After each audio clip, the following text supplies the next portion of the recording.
Assalamualaikum warahmatullahi wabarakatuh. Yang terhormat Ibu Fatatih Nuriana. Di sini kami akan mempresentasikan hasil analisis laporan mini riset terhadap titik equilibrium terhadap dumping alat rumah tangga dari Tiongkok di Indonesia. Dumping di sini sendiri adalah praktik perdagangan internasional di mana suatu negara atau perusahaan mengekspor barangnya ke negara lain, yaitu di Indonesia, dengan harga yang lebih rendah dibandingkan harga pasar domestiknya. Seringkali dengan tujuan untuk memenangkan persaingan di pasar tujuan. Dalam konteks alat rumah tangga Tiongkok, dumping merujuk pada situasi di mana perusahaan Tiongkok menjual produk alat rumah tangga seperti elektronik, peralatan dapur, dan peralatan rumah tangga lainnya dengan harga yang lebih rendah daripada biaya produksinya atau harga pasar di Tiongkok. Untuk mendominasinya pasar internasional dan melemahkan persaingan lokal di negara Indonesia, praktik dumping di sini sendiri dapat memicu sengketa dagang karena dianggap merugikan industri dalam negara pengekspor. Untuk mengatasi dumping, negara-negara sering menerapkan biaya anti-dumping sebagai tindakan proteksi. Di sini untuk menentukan persamaan linear pada kasus dumping alat rumah tangga dari Tiongkok di Indonesia, dibutuhkan menggunakan dua kurva, yaitu yang pertama kurva penawaran dan kurva permintaan, di mana P sebagai harga dan Q sebagai kualitas atau jumlah barang. Pada kasus dumping alat rumah tangga dari Tiongkok di Indonesia, dalam ekonomi kurva permintaannya umumnya memiliki kemiringan negatif. Artinya di sini, jika harga meningkat, jumlah permintaan cenderung menurun, sedangkan penawaran biasanya memiliki kemiringan positif. Di sini artinya, jika harga meningkat, maka jumlah barang yang ditawarkan cenderung bertambah. Sekian presentasi dari saya, selanjutnya akan dilanjutkan oleh teman saya. Baik, saya akan melanjutkan presentasi dari teman saya. Dalam dumping alat rumah tangga dari Tiongkok ke Indonesia, titik equilibrium atau titik keseimbangan adalah kondisi di mana jumlah pasokan barang yang diimpor dari Tiongkok sama dengan jumlah permintaan pasar di Indonesia pada harga yang stabil dan wajar. Pada titik ini, pasar berada dalam keadaan seimbang, artinya tidak ada kelebihan stok yang signifikan dan harga jual berada pada tingkat yang tidak terlalu rendah sehingga merugikan produsen lokal tetapi cukup menarik bagi konsumen. Dengan adanya titik equilibrium ini bisa menjadi acuan dalam pengelola pasokan dan permintaan barang karena membantu untuk memastikan bahwa produksi dan distribusi barang berlangsung secara efisien dan terkoordinasi dengan permintaan pasar. Dengan menjaga keseimbangan produksi, penyimpanan, pengiriman, maka perusahaan bisa menghindari adanya pemboesan biaya produksi atau kelebihan stok dan mencegah mengurangi pasokan yang bisa merugikan operasi bisnis. Setelah melakukan kedua persamaan kurva permintaan dan kurva penawaran terbentuk, kita dapat menganalisis pasar dengan menentukan titik equilibrium atau yang disebut dengan titik keseimbangan. Titik keseimbangan sendiri adalah kondisi di mana jumlah barang yang ditawarkan oleh produsen sama dengan jumlah yang diminta oleh konsumen. Ini tercermin dalam grafik sebagai titik perpotongan antara kurva penawaran dan kurva permintaan. Pada titik ini tidak ada tekanan untuk mengubah harga sehingga pasar berada dalam keadaan stabil. Dengan menemukan titik equilibrium, kita dapat menemukan harga pasar yang seimbang sebab penjual pada dasarnya ingin menjual barang dengan harga setinggi mungkin, sementara pelanggan ingin membeli barang dengan harga yang rendah. Hal itu membuat barang yang dijual dengan harga tinggi cenderung akan mendapatkan penjual yang kecil. Namun, barang yang dijual terlalu murah dapat meningkatkan penjualan tetapi dapat menimbulkan kerugian pada penjual, menunjukkan praktik dumping. Sekian dari presentasi saya. Terima kasih. Baik, di sini saya akan melanjutkan dari teman saya. Untuk menentukan titik keseimbangan dalam dumping alat rumah tangga dari Tiongkok perlu mempertimbangkan beberapa faktor eksternal yang signifikan, antara lain: yang pertama, tren produksi dan penjualan. Produksi alat rumah tangga di Tiongkok meningkatkan rata-rata 5% sampai dengan 7% per tahun, terutama untuk barang elektronik kecil seperti blender, kipas angin, dan rice cooker, dengan biaya tenaga kerja rendah hingga 30% sampai dengan 40%. Dibandingkan negara lain, produsen Tiongkok dapat memproduksi barang secara massal dengan harga murah.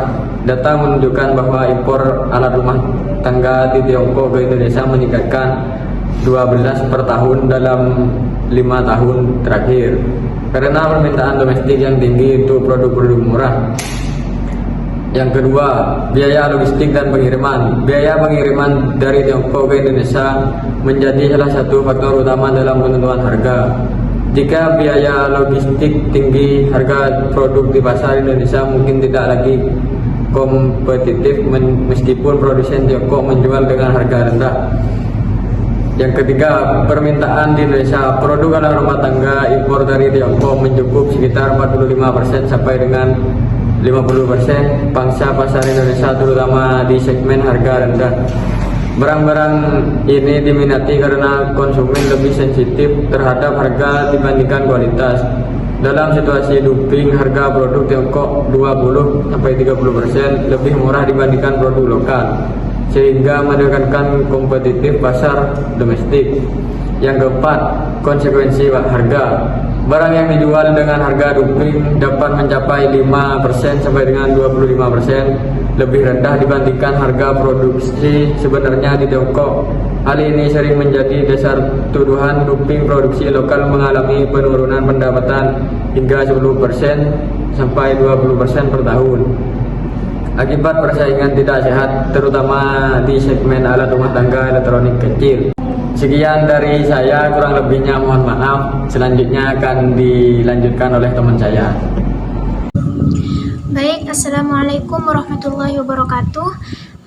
Di sini saya akan mempresentasikan tentang poin keterbatasan sistem persamaan linear dalam menentukan titik keseimbangan pada alat rumah tangga dari Tiongkok di Indonesia. Nah, di sini keterbatasan SPL dalam menentukan titik keseimbangan pada alat rumah tangga dari Tiongkok di Indonesia dapat diuraikan sebagai berikut. Yang pertama yaitu asumsi hubungan linear. SPL mengasumsikan hubungan linear antara variabel seperti harga dan permintaan atau penawaran. Namun dalam kasus dumping, asumsi ini sering tidak valid karena yang pertama, harga non-linear.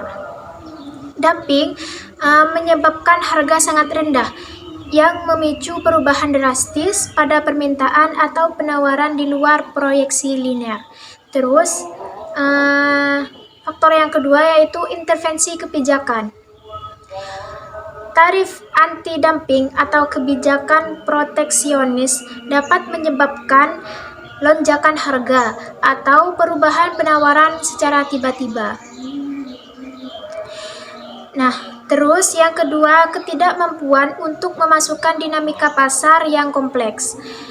Pasar alat rumah tangga melibatkan banyak variabel yang kompleks dan dinamis, seperti kompleksitas rantai pasokan, biaya impor, logistik, dan fluktuasi nilai tukar seringkali berubah-ubah dan tidak dapat sepenuhnya dijelaskan oleh model linear.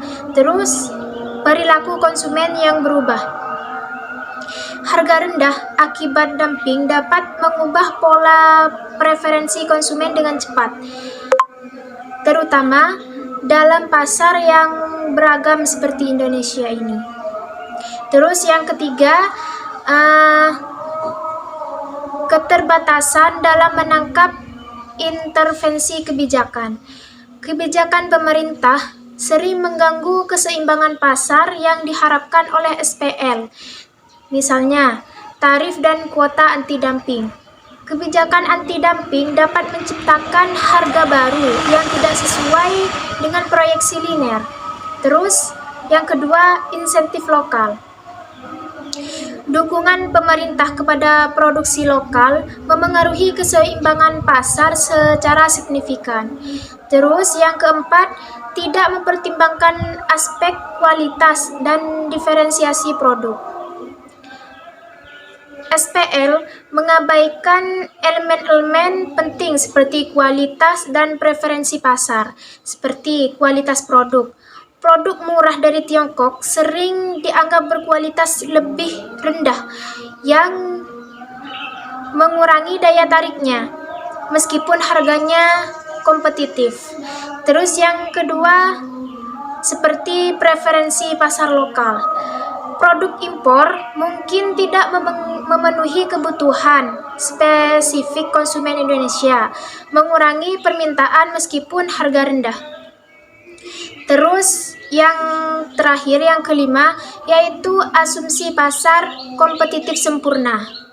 SPL tidak mempertimbangkan aspek-aspek yang membuat pasar jauh dari kondisi ideal, seperti dominasi pasar oleh merek lokal.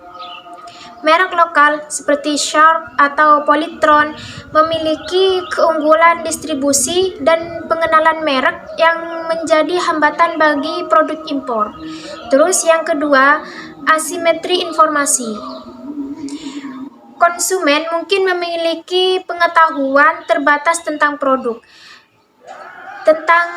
Tiongkok, sehingga keputusan pembelian mereka dipengaruhi oleh faktor lain selain harga.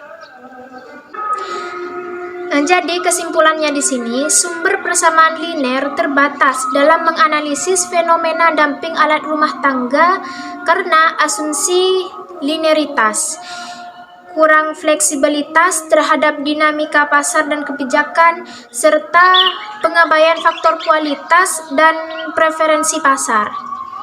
Model yang lebih canggih seperti pendekatan non-linear atau simulasi berbasis agen lebih cocok untuk menganalisis situasi ini. Baik, mungkin hanya itu yang dapat saya sampaikan. Kurang dan lebihnya mohon maaf. Assalamualaikum warahmatullahi wabarakatuh.